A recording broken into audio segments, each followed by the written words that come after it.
এ যেন চোখ জোড়ানো এক দৃশ্য, দেখেই যেন চোখের শান্তি। হ্যালো বন্ধুরা, আসসালামু আলাইকুম। সবাইকে জানাচ্ছি পবিত্র ঈদুল আজহার শুভেচ্ছা ও অভিনন্দন। আজকে হুট করে বেরিয়ে পড়লাম নরসিংদী শিবপুরের ঐতিহ্যবাহী লটকল বাগান দেখার উদ্দেশ্যে এবং আপনাদের সামনে তুলে ধরতে চেষ্টা করব গ্রাম বাংলার অপরূপ প্রাকৃতিক সৌন্দর্য। সো আশা করি আপনাদের ভালো লাগবে।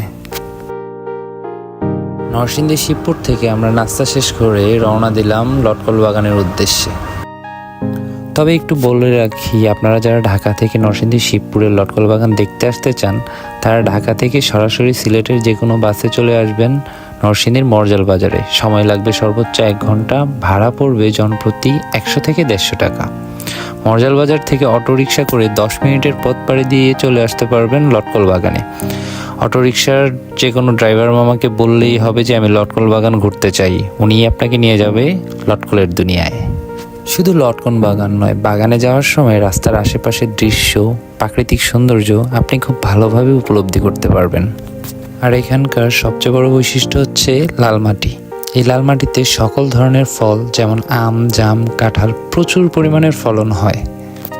আর এখানকার রাস্তাগুলোও খুব সুন্দর, আঁকা বাঁকা ছোট ছোট পাহাড়ের উপর দিয়ে চলে গেছে এই রাস্তাগুলো। এই রাস্তাগুলোর কারণে আপনার ভ্রমণটা হয়ে উঠতে পারে আরও রোমাঞ্চকর। রাস্তার দুই পাশেরই প্রাকৃতিক সৌন্দর্য দেখতে দেখতেই আর এই পাহাড়ি উঁচু নিচু রাস্তা দিয়ে যেতে যেতে যে কখন লটকন বাগানে পৌঁছে যাবেন বুঝতেই পারবেন না। এখানে আরও দেখা মিলবে বাংলাদেশের ঐতিহ্যবাহী মাটির ঘর।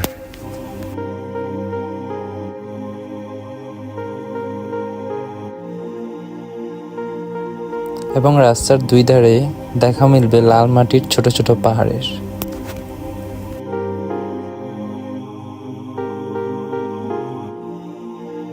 তবে লটকল বাগানের ভ্রমণ পরামর্শ হিসাবে বলবো, জ্যৈষ্ঠ থেকে শ্রাবণ মাস অর্থাৎ মে মাসের মাঝামাঝি থেকে জুলাই মাস পর্যন্ত লটকল বাগান দেখার উপযুক্ত সময়। জুলাইয়ের পর থেকে লটকল বাগানের সৌন্দর্য মলিন হতে থাকে।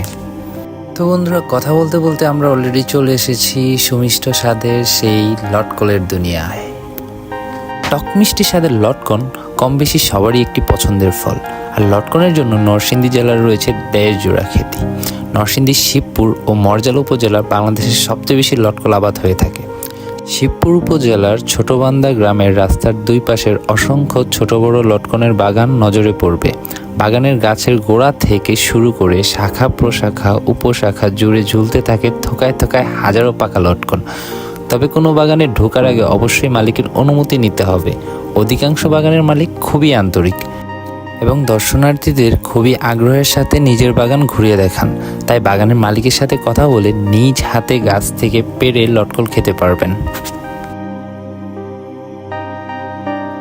লটকন স্থানীয়ভাবে বুগি নামে পরিচিত।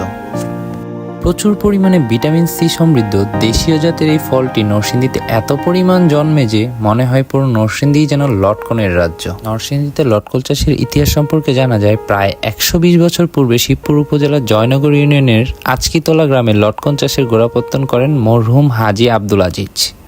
পরবর্তীতে আস্তে আস্তে তা ছড়িয়ে পড়ে রায়পুরা এবং বেলাব উপজেলার লালমাটির এলাকায়।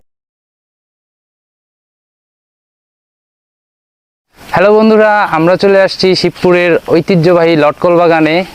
আপনারা দেখতে পাচ্ছেন যে আমার পাশে যে গাছটা রয়েছে, গাছটার পুরাটা জায়গায় একবারে এই যে নিচ থেকে শুরু করে একবারে পুরাটা গাছ ভর্তি হয়ে আছে লটকলে। আর প্রত্যেকটা ফল প্রায় পাইকে গেছে। একটা গাছে কি পরিমাণ ফলন ধরতে পারে তা যদি আপনি নিজ চোখে না দেখেন কখনোই বুঝতে পারবেন না। হলদে বর্ণের এই ফলটা দেখতে যেমন সুন্দর, খেতে তেমন মিষ্টি। ভিটামিন ও খনিজে ভরপুর এই ফলটি রক্তের শর্করা নিয়ন্ত্রণে সাহায্য করে। ফলে ডায়াবেটিস রোগীরাও এই ফলটি খেতে পারেন, তবে অল্প পরিমাণে খাওয়া ভালো। টক মিষ্টি স্বাদের লটকন মুখের রুচি বাড়াতেও সাহায্য করে। বন্ধুরা, লটকল বাগানে এসে যদি নিজ হাতে লটকল পেড়ে না খাই তাহলে কি হয়?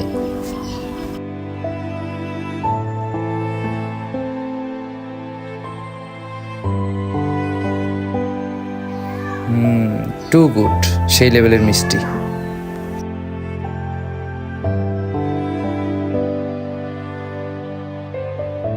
সময়ের ব্যবধান তত্ত্বাবধানে সম্পূর্ণ নরসিংদীতে লটকনের বাণিজ্যিকভাবে ছাড়াও প্রায় বাড়ির আঙিনাতে পারিবারিক ফলের চাহিদা মেটাতে লটকন গাছ লাগানো হচ্ছে।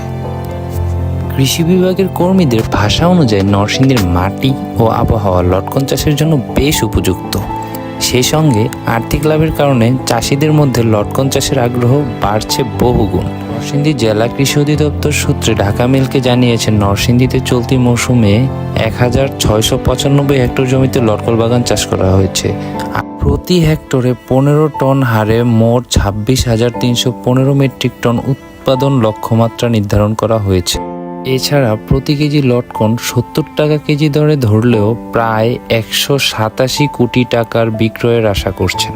তো বন্ধুরা, আজকের মতো এখানেই বিদায় নিচ্ছি। সবাই ভালো থাকবেন, আর যদি ভিডিওটি ভালো লেগে থাকে সবাই লাইক করবেন। পরবর্তীতে এই ধরনের ভিডিও পেতে অবশ্যই সাবস্ক্রাইব করবেন। তো সবাই ভালো থাকবেন, আল্লাহ হাফেজ।